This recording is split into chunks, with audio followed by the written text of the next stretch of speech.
Greetings. I am Patricia Fuqua Lovett with the South Metro Democratic Women's Council.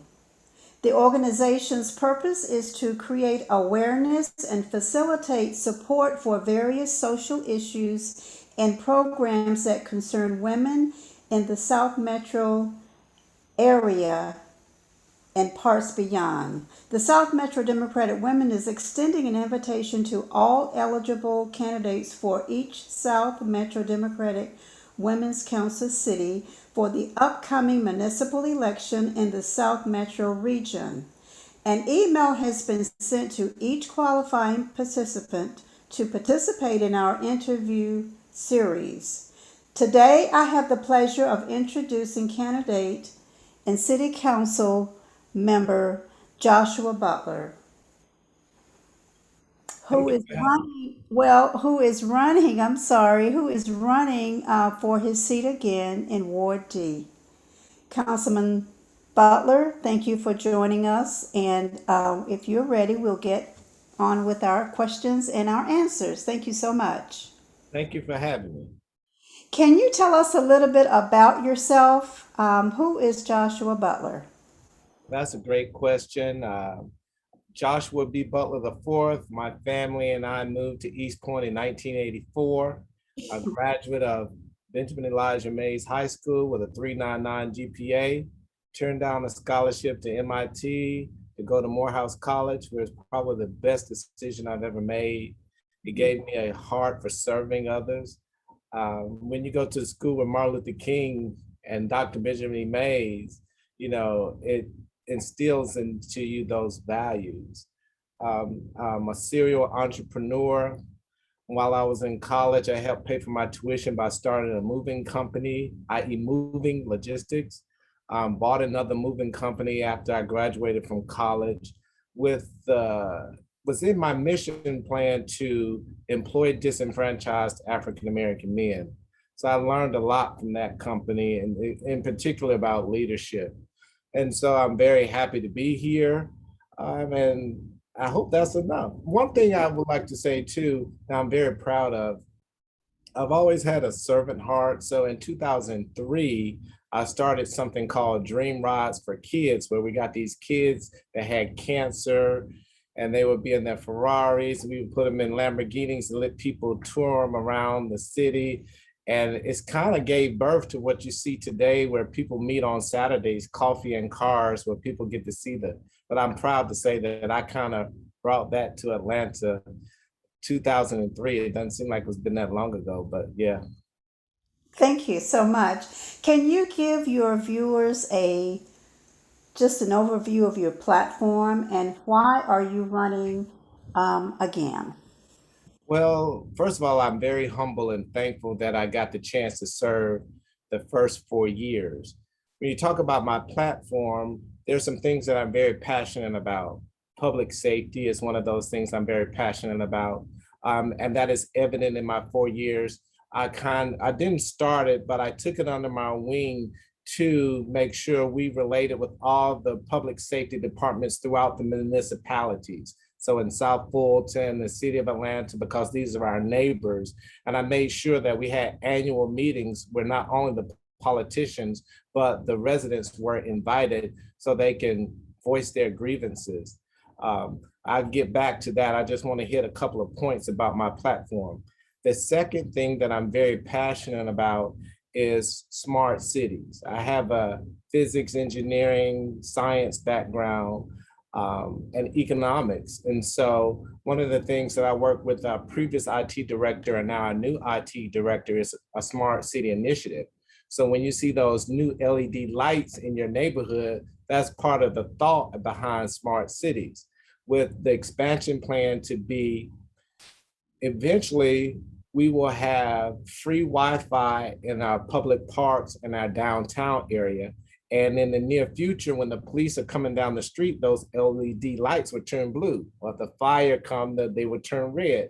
So I'm thinking very much about what does East Point look like in the next 30 years?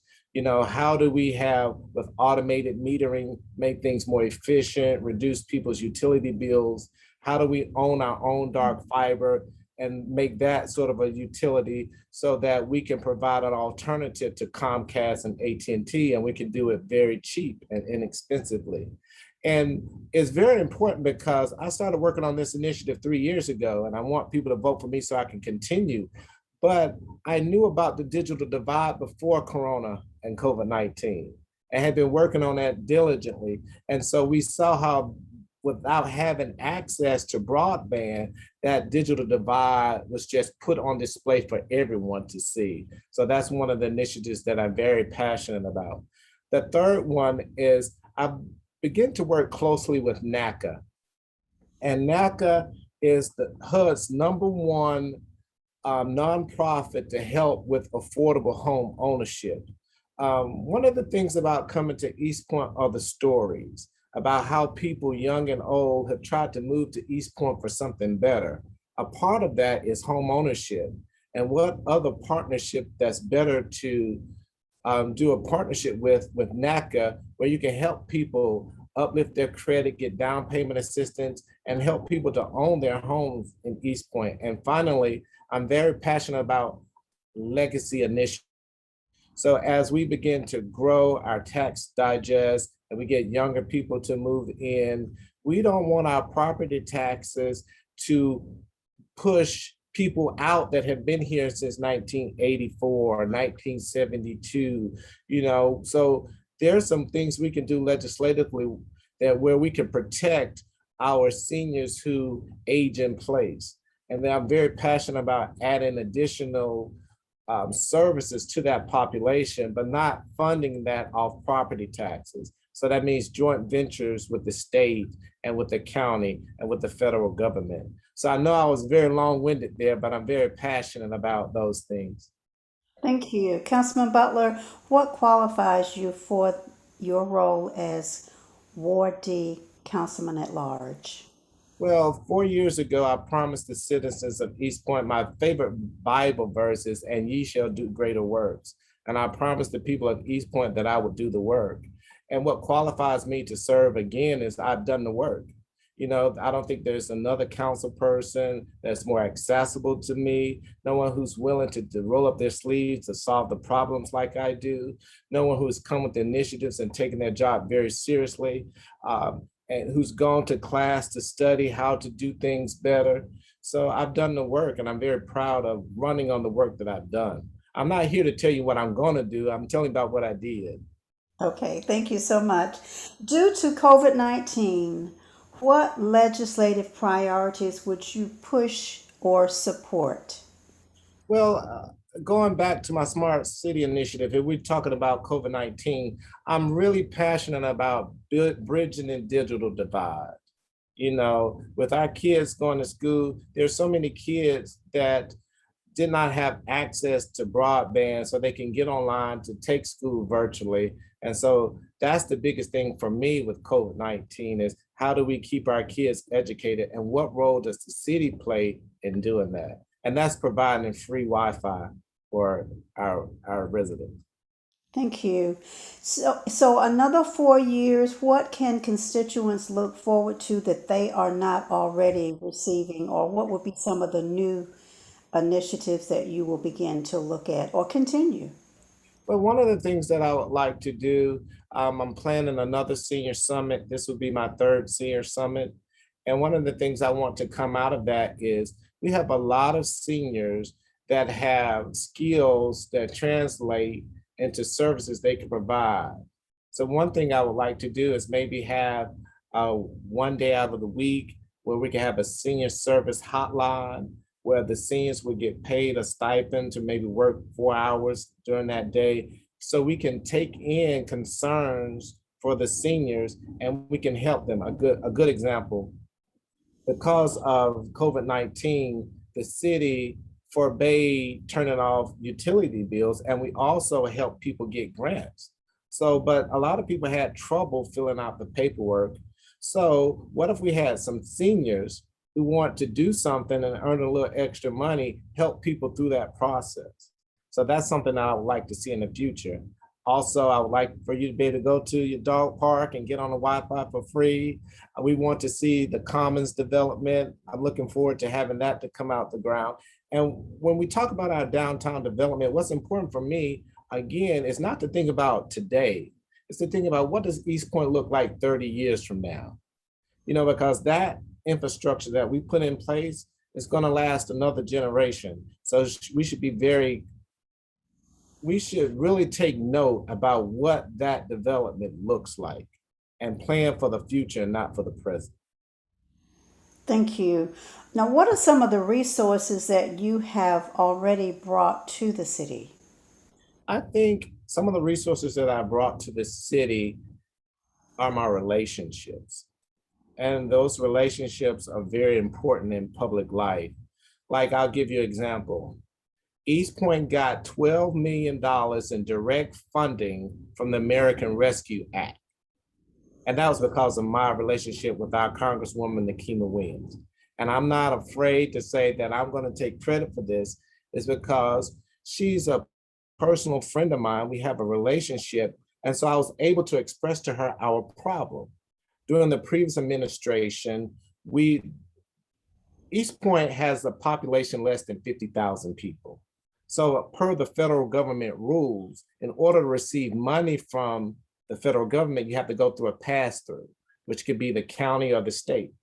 So when the Trump administration budgeted people's money for the Rescue Act, $124 for every resident was budgeted. But because we're a city less than 50,000 people, we had to collect our money from Fulton County.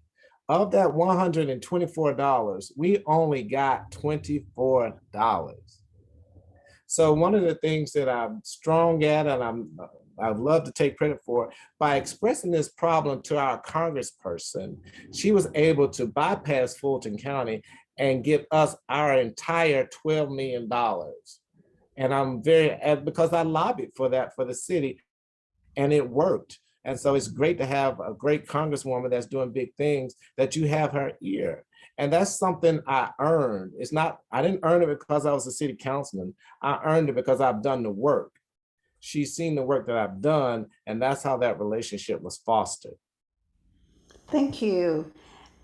Can you tell us or tell the viewers how they can get in contact with you if they have additional questions or want to just talk to you? Yes, I'm always open with my phone number, which is 404-981-3735. That number will come directly to my cell phone. You can text me or call me at that number, and I'll do my best to try to get back with you in a timely manner. But I'm always open to problems and trying to solve problems and be creative in the way that we solve the problem. Again, can you give us that phone number again? Yes, that number again is 404-981-3735. Thank you. Councilman Butler, thank you so much for allowing the South Metro Democratic Women's Council to have this opportunity to show the people of East Point who you are and what you have for them, and to express your desire for them during this upcoming election. And if there is anything that we have not talked about that you want to express, please go ahead. Well, first of all, thank you, Ms. Lovett, for the service that you do to this community. You're a valuable asset to not only the city of East Point, but to the Democrats in the state of Georgia. One of the things I would like to close with is this. I am not the type of leader that dictates. I'm the type of leader that leads from the front. So when we had a problem in Sykes Park, well, it's not being cleaned, I took the initiative to roll up my sleeves, get volunteers, and work with the city to clean up that problem. Recently, we had a problem with a creek in our Sun Valley community, and creeks and waterways are owned by the state and the federal government. So the city cannot go into that. We teamed up with Keep East Point Beautiful, got East Point involved through that nonprofit, and we got volunteers, and we cleaned up that creek for a long-time East Point resident. So that's what type of leader I am. I lead from the front, and I'm committed to continuing to move East Point forward with positive politics.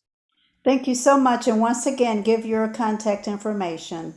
My number is 404-849-6725. I'm sorry, wrong number. That number again is 404-981-3735. 404-981-3735. Or you can email me at electjoshuabutler@gmail.com. Councilman Butler, thank you so much. I appreciate your time. Thank you so much. And best of luck to you on your campaign. Thank you.